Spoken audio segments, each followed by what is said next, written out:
I guess the first thing I want to say is I'm watching this and I'm wondering, as a filmmaker, do you look at this script when you're writing and think, okay, this is the antagonist, this is a protagonist, or is that out the window? I don't like to see the world in black and white very much. I tend to not judge the kind of characters that I have in my films. But of course, you have to make them morally ambiguous to make them intriguing. Yeah. But I don't look as who's good and who's bad. You were originally supposed to do this before Drive. Did shooting Drive and taking that on influence anything in this film at all? I mean, there was no real changes from the original idea of Only God Forgives before I was going to make it to I finally made it after Drive. But it was probably after Drive I wanted to make it more drug-related in order to do something very different than what I had done with Drive. You know, the analysis was always, if Drive was really good cocaine, then Only God Forgives was great acid. Lighting-wise, this is just gorgeous.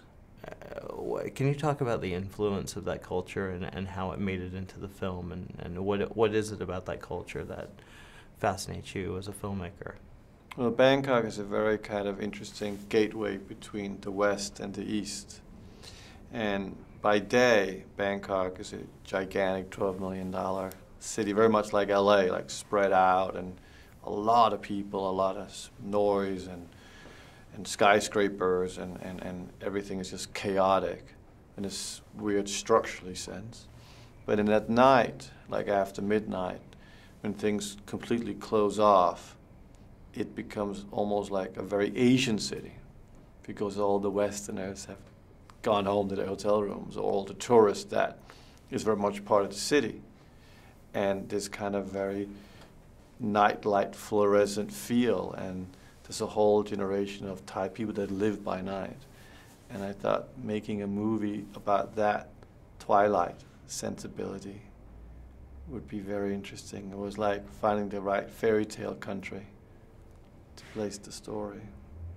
It's funny you say fairy tale.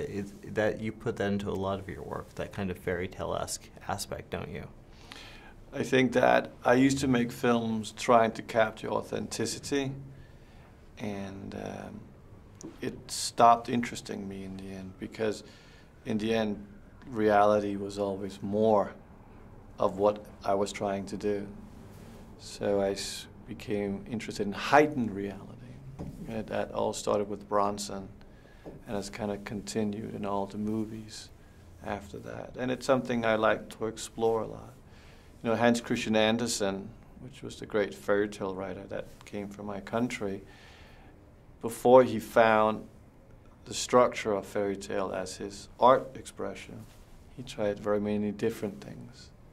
So I kind of felt that that happened to me as well. I had to try very many different formulas, or different types of films, or different types of art forms to find out what essentially I can fetishize.